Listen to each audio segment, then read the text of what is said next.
Depuis ses humbles débuts dans son Italie natale, Sophia Loren s'est épanouie sur la scène mondiale comme l'une des actrices les plus belles et les plus talentueuses que le cinéma ait jamais connues.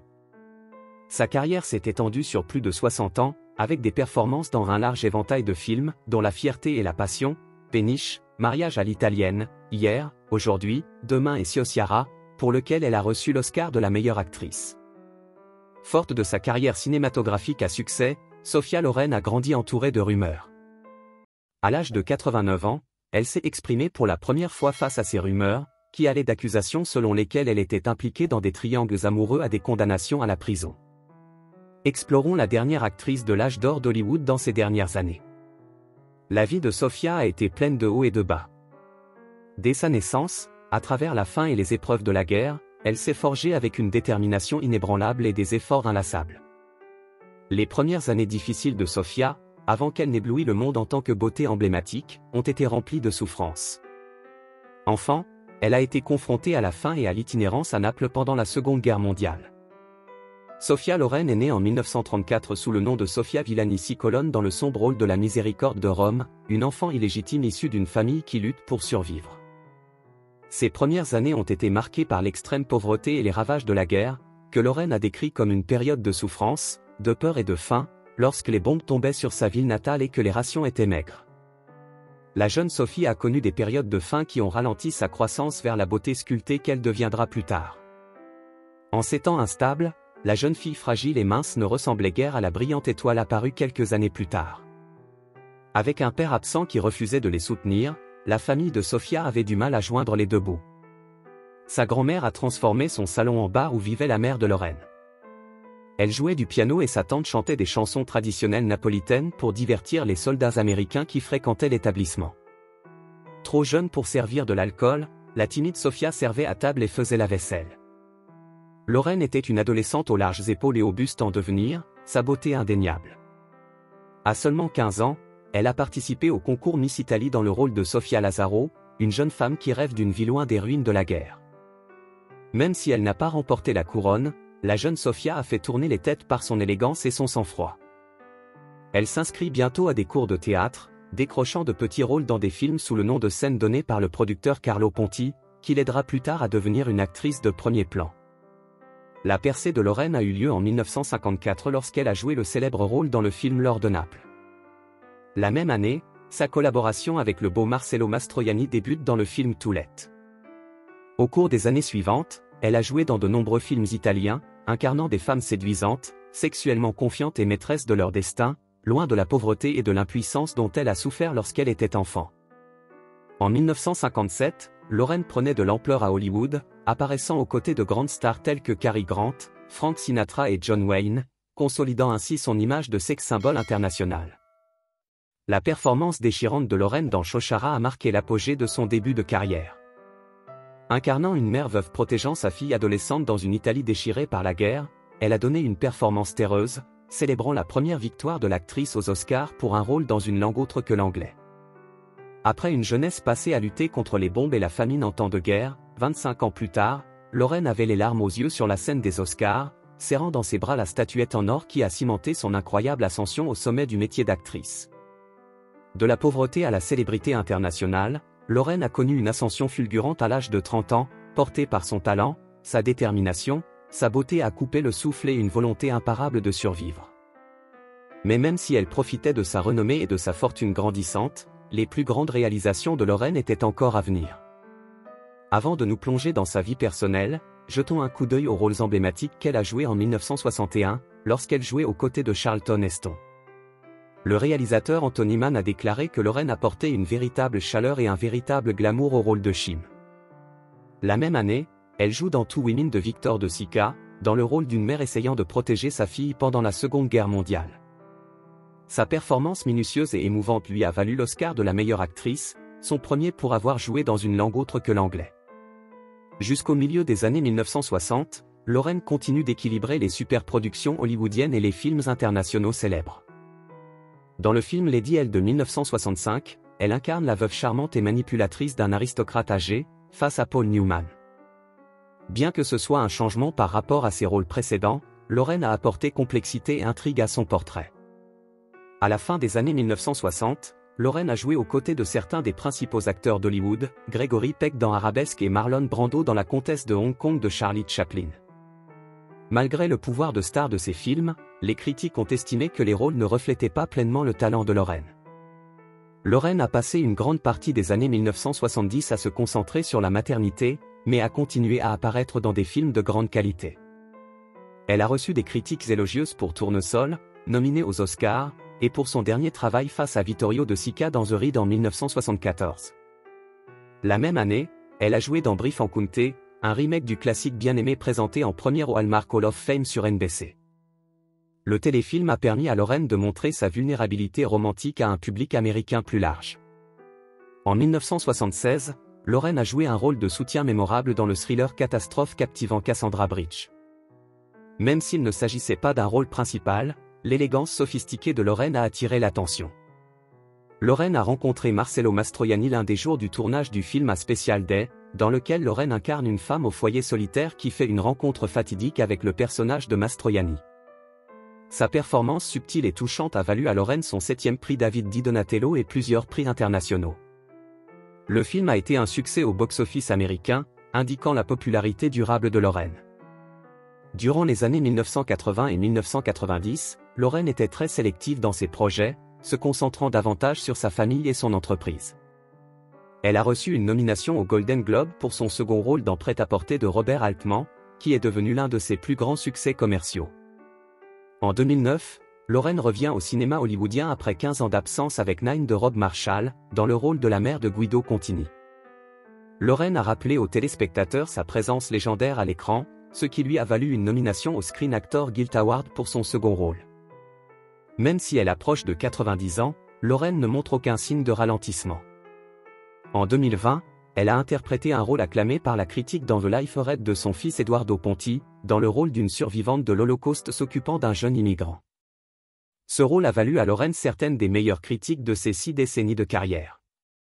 Du néoréalisme italien aux superproductions hollywoodiennes en passant par les drames internationaux intimes, peu d'artistes peuvent égaler la polyvalence, la longévité et l'impact culturel de Lorraine. Lorraine est l'une des plus grandes stars de l'âge d'or d'Hollywood, avec un héritage de sex-symboles et d'actrices talentueuses. Sa vie personnelle a toujours été un sujet d'intérêt public. L'un des sujets les plus brûlants à l'époque était l'amour de Sophia Loren. La vie personnelle mouvementée de Lorraine et sa carrière d'actrice fructueuse ont fait d'elle une légende vénérée du cinéma italien et d'Hollywood. Lorsque Sophia Loren a rencontré Carlo Ponti pour la première fois en 1950, c'était le début d'une romance, comme un conte de fées dans la vraie vie. Malgré la différence d'âge de 22 ans, l'adolescente Sophia a été immédiatement attirée par le producteur à succès de 37 ans. Les mots de Sophia, Carlo lui a donné le courage et la stabilité qui l'ont maintenu sur pied au milieu de son ascension fulgurante vers la gloire. Cependant, son chemin vers l'amour a été semé d'obstacles comme le divorce.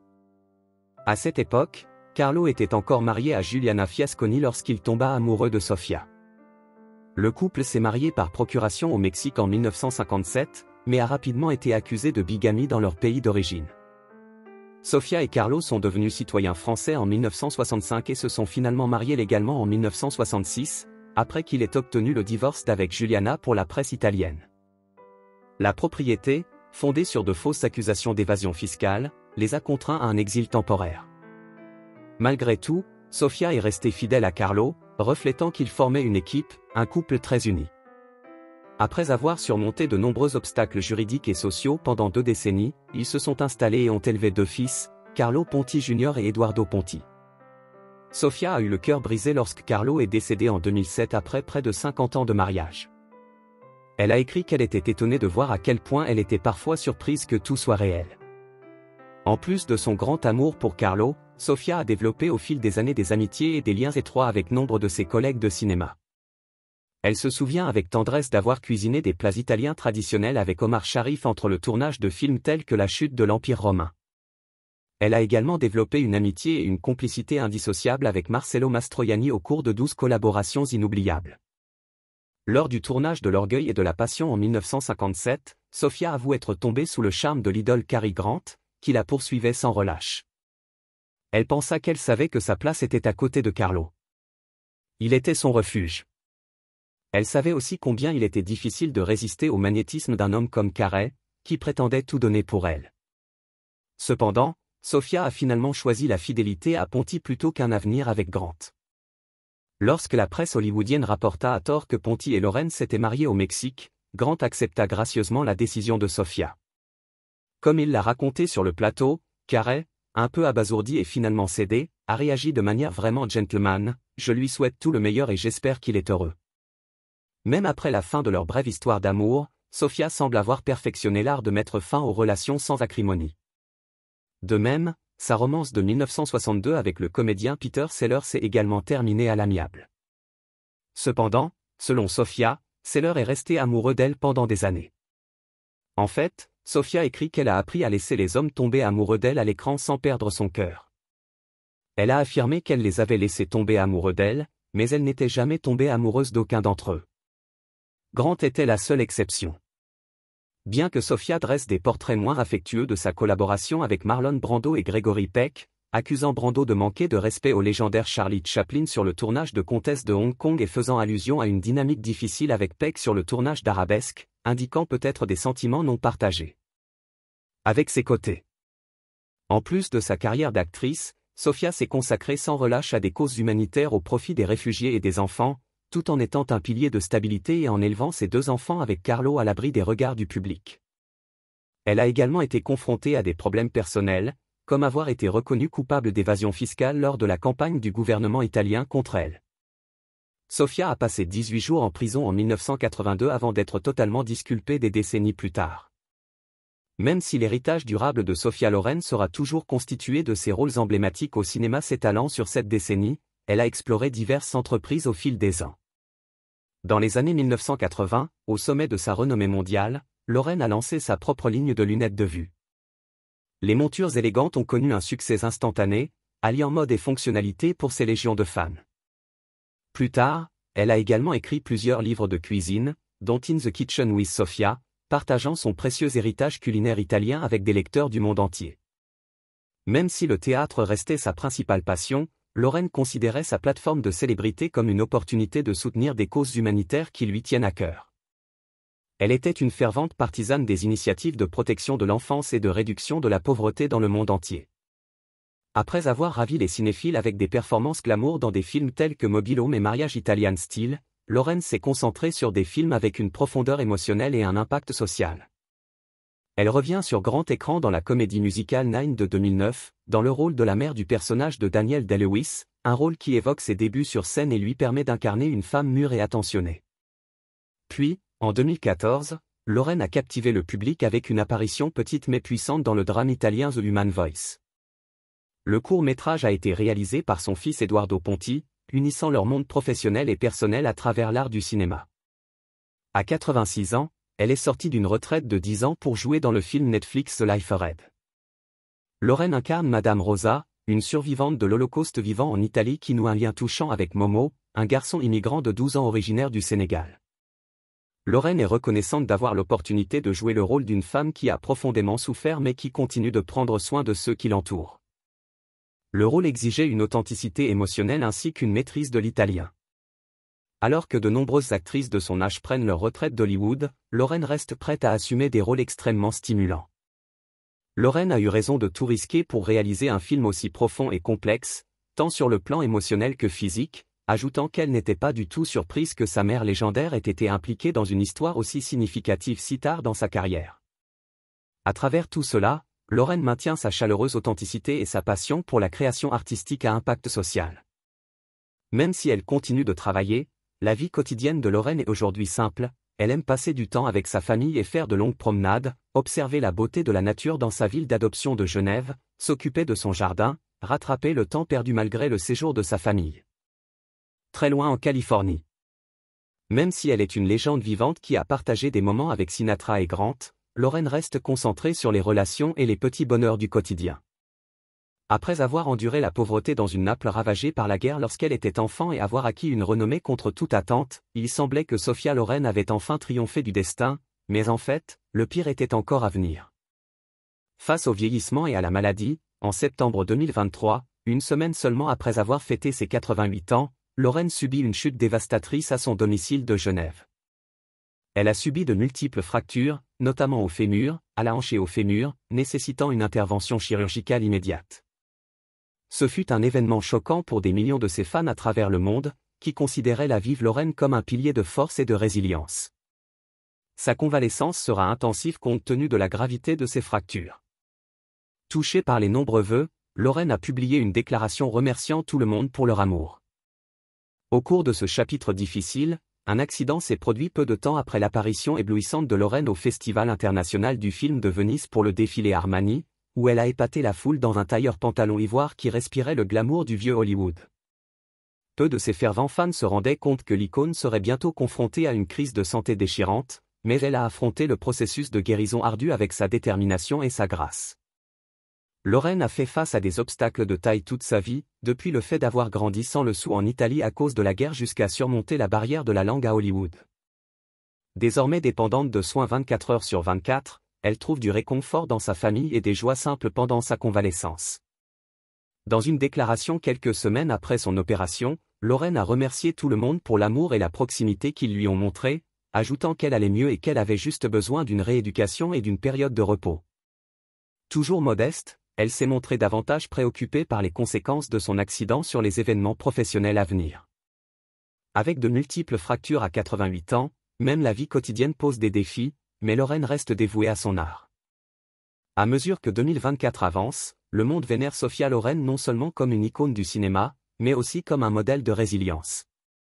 Alors qu'elle continue de se rétablir, Lorraine envisage déjà de futurs projets créatifs. Lorraine n'a jamais été définie uniquement par l'éloge de films individuels. Aux Oscars 2014, elle a exprimé son dynamisme sans fin.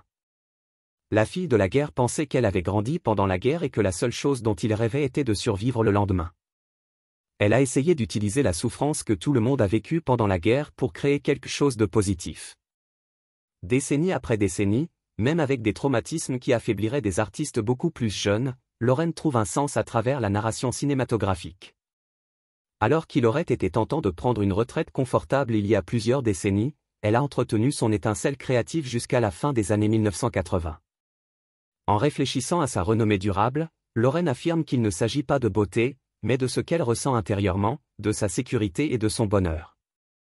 En fait, l'artiste chevronné reconnaît les réalités du vieillissement, de la mobilité limitée au changement d'apparence, mais la confiance intérieure et la chaleur qui ont captivé le public à son apogée restent inchangées au fil du temps. Aujourd'hui grand-mère vénérée et toujours en convalescence après de récentes blessures, Lorraine fait face au vieillissement avec grâce. Que pensez-vous de Sophia Loren?